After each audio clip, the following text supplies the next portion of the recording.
नमस्कार। आप सभी का संस्कृत पाठशाला चैनल पर स्वागत है। चलिए, यदि आप चैनल सब्सक्राइब नहीं किए हैं तो चैनल को सब्सक्राइब कर लें ताकि आने वाली प्रत्येक वीडियो की सूचना आपको सबसे पहले मिल सके। आज का हमारा विषय रहेगा संस्कृत दीपकम पाठ्य पुस्तक प्रथमः पाठ है। दीपकम जो पाठ्य पुस्तक है संस्कृत की 6th क्लास की, उसका पहला पाठ। चलिए देखते हैं। प्रथमः पाठ है पहला पाठ। प्रथमः पाठ है पहला पाठ। पहले पाठ का नाम क्या है? वयम वर्णमालां पठामः। क्या नाम है? वयम यानी हम सब वर्णमाला को पठामः पढ़ें। चलिए अब देखते हैं। वर्णाः द्विविधाः भवन्ति। वर्णाः वर्ण द्विविधाः भवन्ति, दो प्रकार के होते हैं। नंबर 1 स्वराः व्यंजनानि च। कौन कौन से होते हैं? स्वर और व्यंजन। अब वर्ण क्या होता है?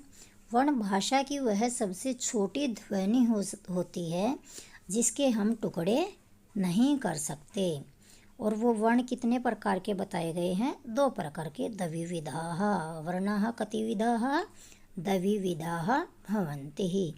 स्वराः व्यंजनानि च, स्वर और व्यंजन। चलिए अब हम सबसे पहले स्वर के बारे में पढ़ेंगे। स्वराः देखते हैं आगे। स्वराणाम उच्चारणार्थम स्वतंत्र रूपेण भवति।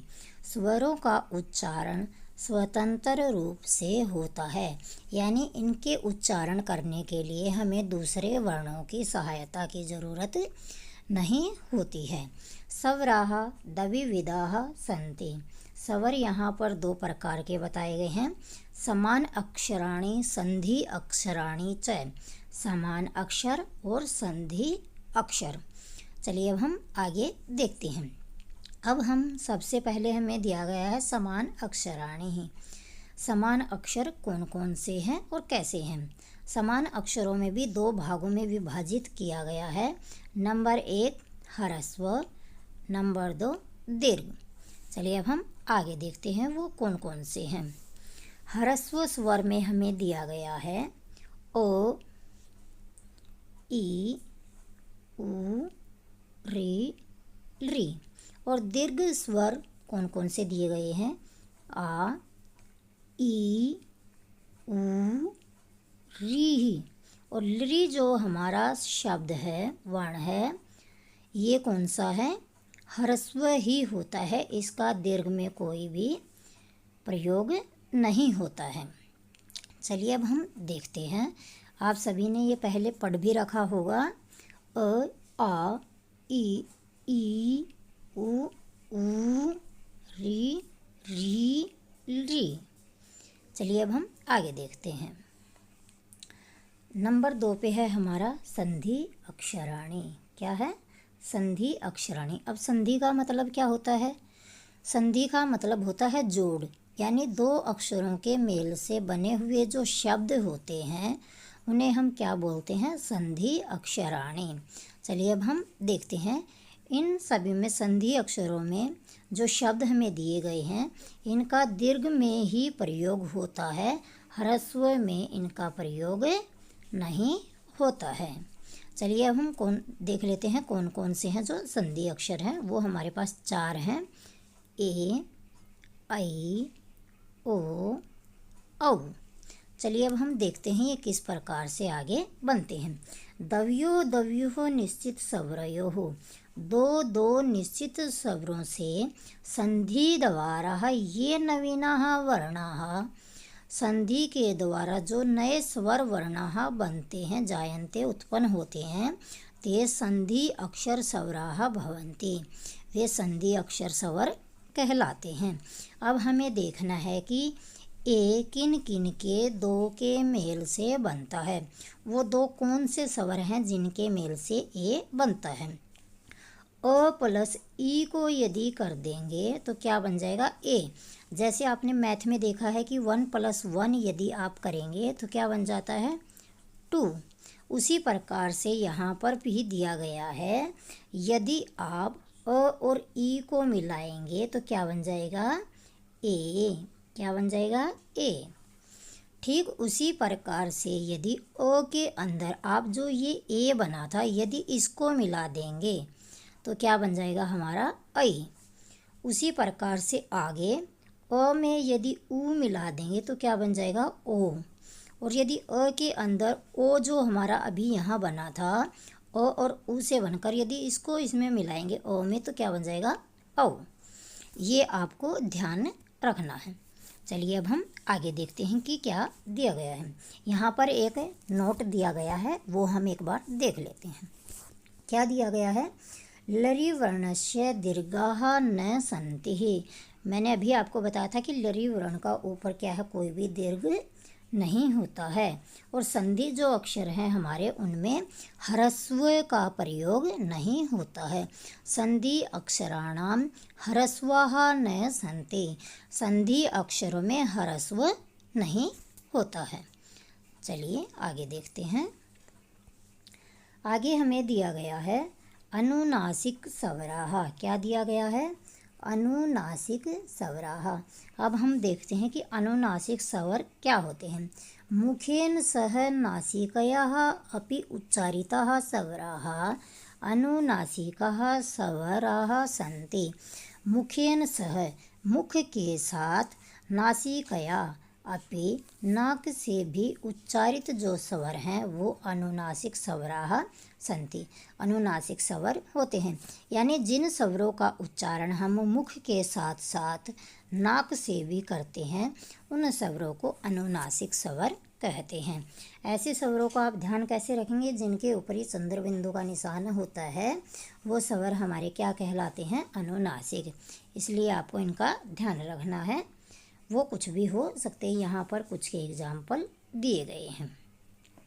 चलिए अब हम आगे देखते हैं। दूसरा भाग है हमारा वर्ण का। दूसरा भेद क्या है, व्यंजन। पहला क्या था, पहला हमने पढ़ा स्वराः और दूसरा क्या है, व्यंजन वर्णाः। क्या है, व्यंजन वर्णाः। चलिए अब हम व्यंजन वर्ण में देख लेते हैं कि क्या क्या दिया गया है।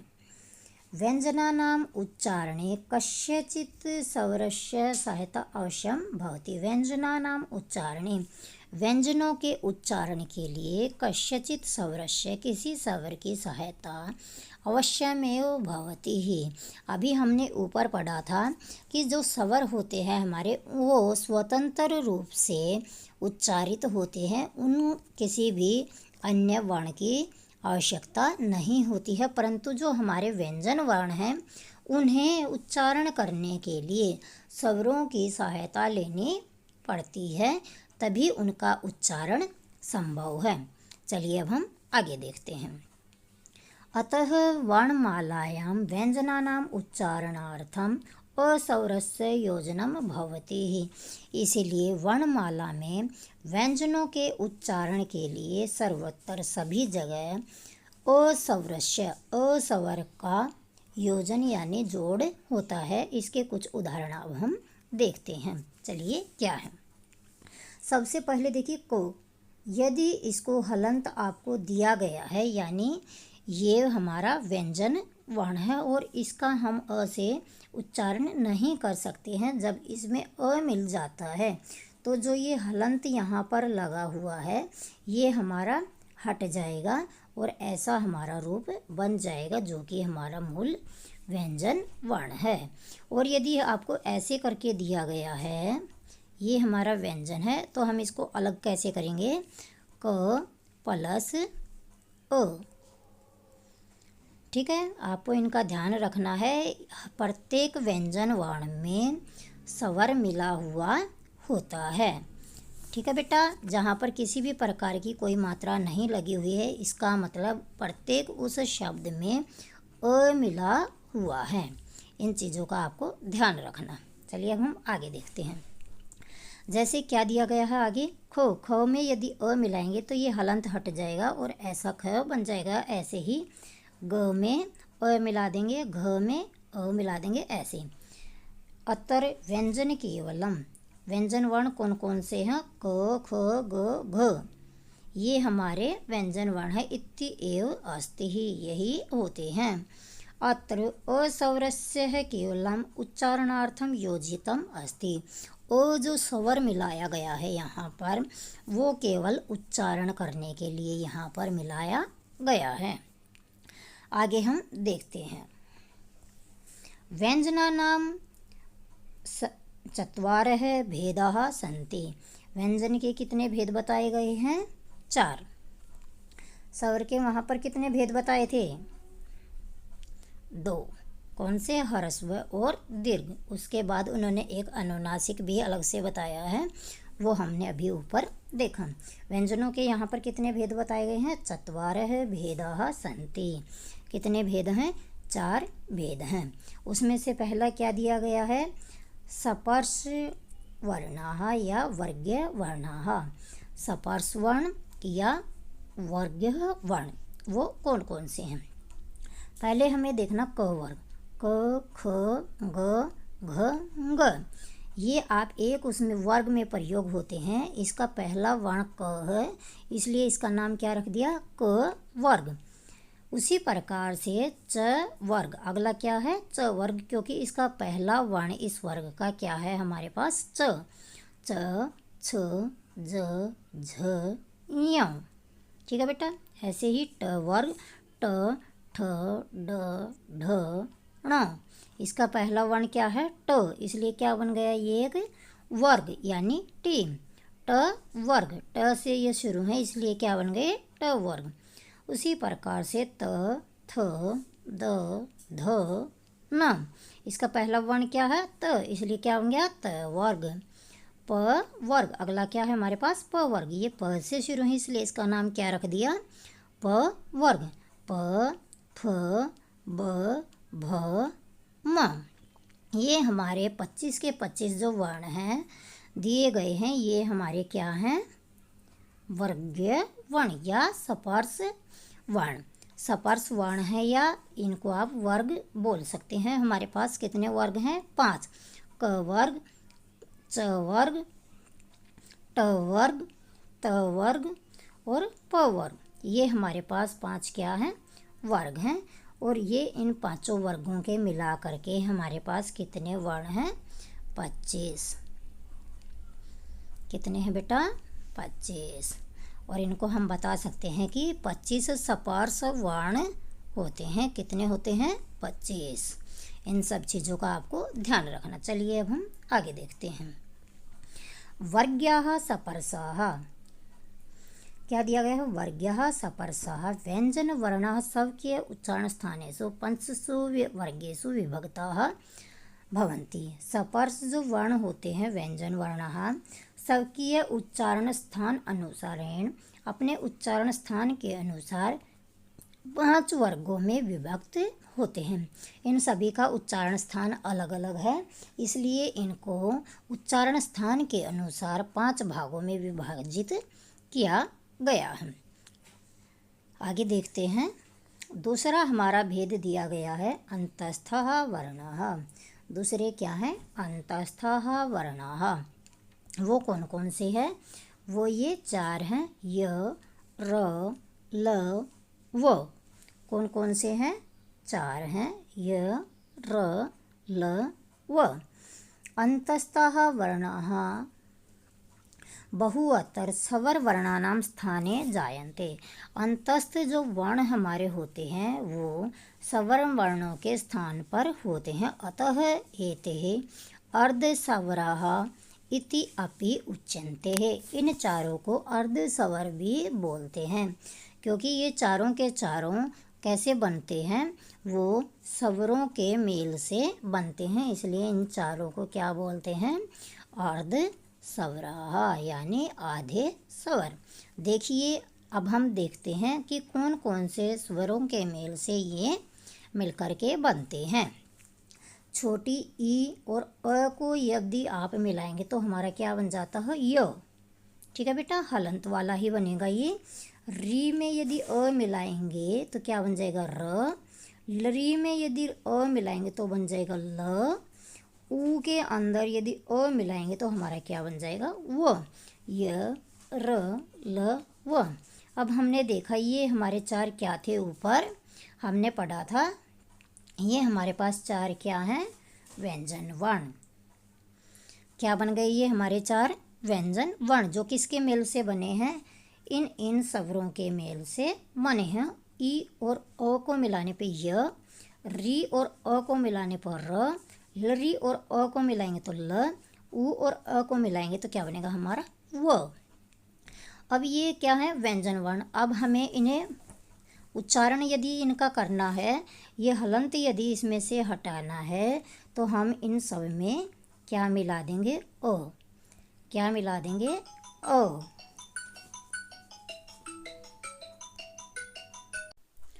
चलिए अब हम देखते हैं कि कौन कौन से स्वरों से ये मिलकर के बनते हैं। वो हमारे पास है, अ प्लस ई को यदि मिलाएंगे तो य बनेगा, री प्लस अ को मिलाएंगे तो र बनेगा, री प्लस अ को मिलाएंगे तो ल बनेगा, और ऊ प्लस अ को मिलाएंगे तो क्या बनेगा, व। और यदि इन सभी में ये हमारे क्या बने हैं, व्यंजन वर्ण। और आप सभी को अभी हमने ऊपर पढ़ा था कि व्यंजन वर्णों का उच्चारण स्वरों की सहायता से ही होता है, तो इसलिए इन सभी में हमने क्या मिलाया, अ। ठीक है प्यारे बच्चों, और अ मिलाने पर जो ये हलंत होता है ये हमारा क्या होता है, हट जाता है और हमारा पूर्ण वर्ण बन जाता है। चलिए अब हम आगे देखते हैं। जैसे यथा, यथा का मतलब होता है जैसे। कोई एग्जाम्पल यहाँ पर उदाहरण दिए गए हैं। यदि प्लस अपि, यहाँ पर क्या आया है, ई की मात्रा आई है द पे, और इधर क्या आया है, अ। इधर किसकी मात्रा है, ई की, और इधर क्या आया, अ। इसलिए यहाँ पर क्या बन गया, ये द और य। ई की मात्रा से यहाँ पर क्या बन गया है, य। इसी प्रकार से पितरी में भी आ मिलाने पर क्या बन गया, पित्राज्ञा। क्या वर्ड बना, अर। र बन जाता है, इसलिए क्या बन गया यहाँ पर भी पित्राज्ञा। लरी से आ मिलाएंगे तो क्या बन जाएगा, ला कृति। ठीक है बेटा। इसी प्रकार से सु के ऊ का और अ को जब मिलाते हैं तो क्या बन जाते हैं, वो। इसलिए यहाँ पर क्या वर्ण बनाइए, स्वागतम। ये सारे चारों के चारों ऐसे बने हैं। ये सब चीज़ें आपके तब समझ में आएंगी जब प्रॉपर पूरे अच्छे तरीके से आप संधि शब्दों को पढ़ेंगे। संधि का जो चैप्टर होता है एक पूरा, वो आप जब पढ़ेंगे तो आपको ये सब चीज़ें आगे अच्छे से समझ में आएंगी। चलिए अब हम आगे देखते हैं क्या दिया गया है। इसका तीसरा भेद दिया गया है, ऊष्म वर्णाः। क्या दिया गया है, ऊष्म वर्णाः। कौन कौन से हैं ये चार ऊष्म वर्ण, श, श, स और ह। ये चार ऊष्म वर्ण यहाँ पर दिए गए हैं, जो कि ये हैं। ऊष्म वर्णाः व्यंजन वर्णानां उच्चारणे समये मुखात् उष्णः वायुः निसरति। यानी ऊष्म व्यंजन वर्णों का जब आप उच्चारण करते हैं उस समय मुखात, मुख से उष्ण यानी कर्म वायु निकलती है, इसलिए इनको क्या बोला गया है, ऊष्म वर्णाः। और चौथे नंबर पे हमारा दिया गया है अयोग वाह वर्णौ। चौथे नंबर पे कौन सा दिया गया है, अयोग वाह। वो कौन कौन से होते हैं, ये दो होते हैं, अंग और अह। जो हमारे वर्ण हैं ये क्या होते हैं, अयोग वाह। चलिए अब हम आगे देखते हैं। अयोग वाह विशिष्ट व्यंजन वर्ण अस्ति। अयोग वाह जो है वे विशिष्ट व्यंजन वर्ण हैं। कैसे हैं, विशिष्ट। अत्र उच्चारणार्थम स्वरस्य संयोजनम पूर्वम भवति। इनमें उच्चारणार्थ के लिए स्वर का संयोजन वो पहले होता है। जो आपने व्यंजन वर्ण देखे थे उन सभी में स्वर का प्रयोग किस में होता है, बाद में होता है उच्चारण के लिए। परंतु जो अयोगवाह हैं ये क्या है, हमारे विशिष्ट व्यंजन वर्ण हैं। इनमें स्वरों का संयोजन वो कैसे होता है, पहले होता है। पहले स्वर लगाएंगे उसके बाद अनुस्वार का प्रयोग इसमें यहाँ पर होता है। जैसे ये स्वर लगाया और ये हमने क्या लगाया, विसर्ग। ठीक है प्यारे बच्चों, इनमें स्वर का प्रयोग कैसे होता है? पहले होता है व्यंजन वर्णों में, बाद में होता है। चलिए आगे देखते हैं। व्यंजनैः सह सर्वेषाम् अपि स्वराणां संयोजनं भवति।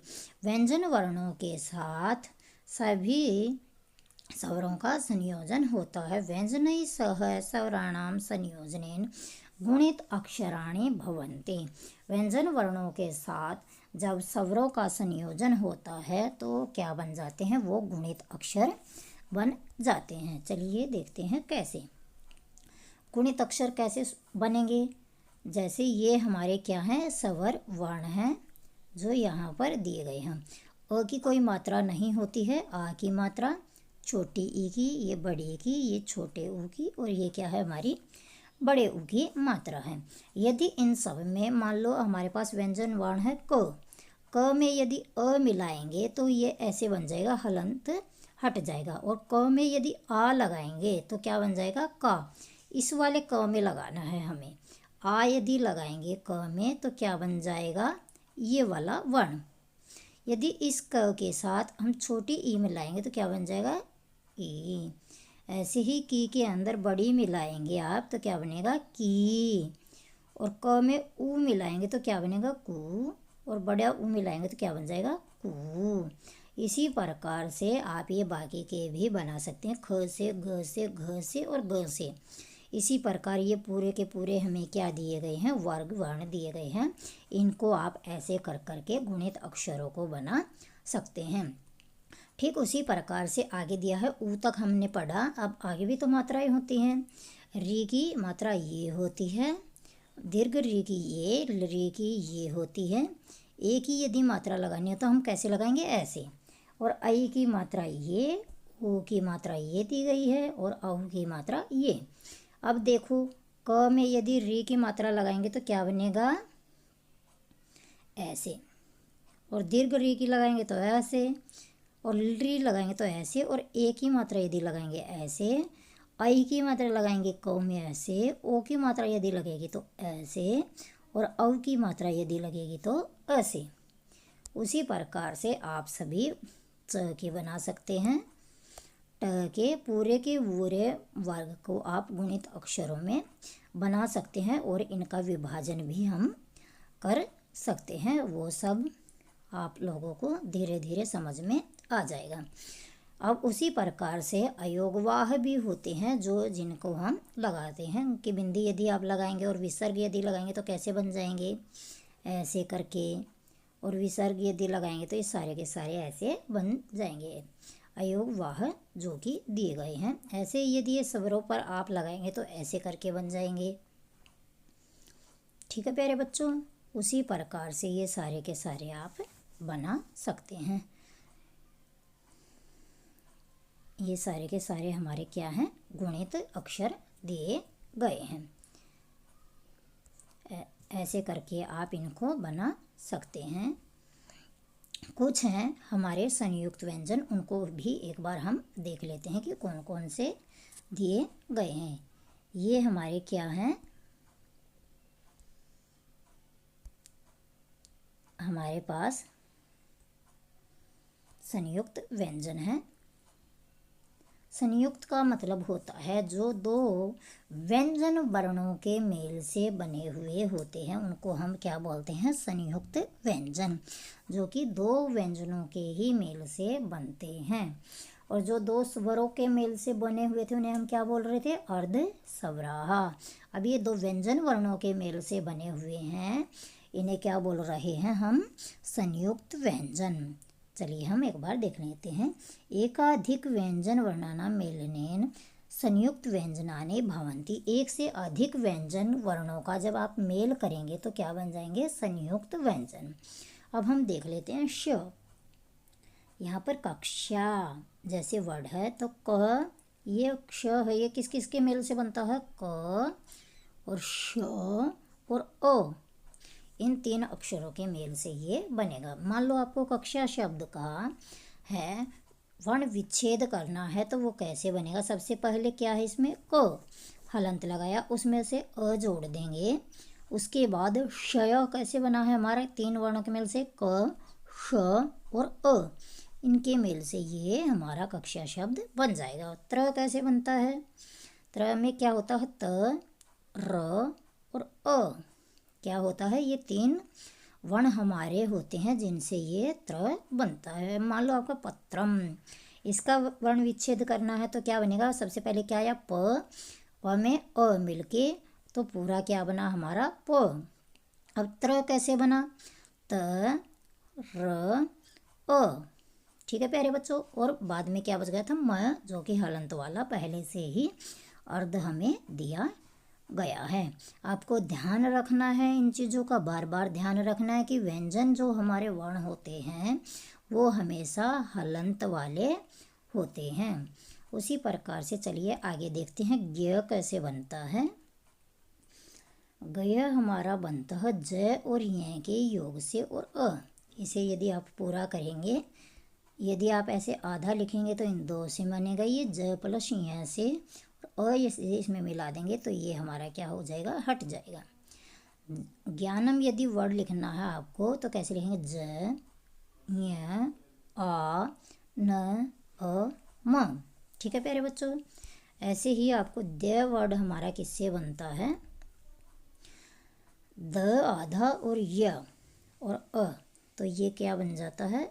ऐसे करके जैसे हम विद्या लिखते हैं या विद्यालय लिखते हैं तो उसमें ये वाला होता है आधा द, आधा य और अ। ये 3 वर्ण उसमें होते हैं तब वो लिखा जाता है। चलिए एतेस एवमेव सर्वेषां व्यंजनानां सह संयुक्त व्यंजनानि भवन्ति ही। इसी प्रकार से व्यंजन वर्णों के साथ ये कुछ भी आप शब्द बना सकते हैं। एतानि संयुक्त व्यंजनानि नवीनाः वर्णाः न सन्ति अपितु ये कोई नए शब्द नहीं हैं, जो कि ये पृथक पृथक व्यंजनों के वर्णों की विशिष्ट लेखन शैली है। हेतुषु आगतः स्वरः संयुक्त व्यंजनेषु अंतर्भूतः न भवति, कि ये आने वाले स्वर संयुक्त व्यंजनों के अंतर्भूत नहीं है। चलिए अब हम आगे देखते हैं। ये हमें आगे दिया गया है कि कैसे आप व्यंजन वर्णों का उच्चारण कर सकते हैं या उनका वियोग कर सकते हैं, वो यहाँ पर समझाया गया है। वो आप लोगों को जैसे अभी हम बताया था कि व्यंजन वर्णों को कैसे अलग अलग कर सकते हैं। आप स्वर को अलग कर दीजिए और व्यंजन वर्ण को अलग कर दीजिए तो वो क्या हो जाएगा? हमारा वर्ण विच्छेद हो जाएगा। इसे हम कभी अलग कक्षा में अलग से आपको बहुत ही ज़्यादा अच्छे से समझाएंगे। आज के लिए हम इतना ही और यहीं तक लेते हैं। ऐसे ही वीडियो देखते रहिए और पढ़ते रहिए। वीडियो में अंत तक बने रहने के लिए आप सभी का बहुत बहुत ज़्यादा धन्यवाद। और यदि आप चैनल पर नए हैं और चैनल को सब्सक्राइब नहीं किया है तो आप चैनल को सब्सक्राइब कर लें और बेल का बटन दबाना ना भूलें, ताकि आने वाली प्रत्येक वीडियो की सूचना आपको सबसे पहले मिल सके। धन्यवाद।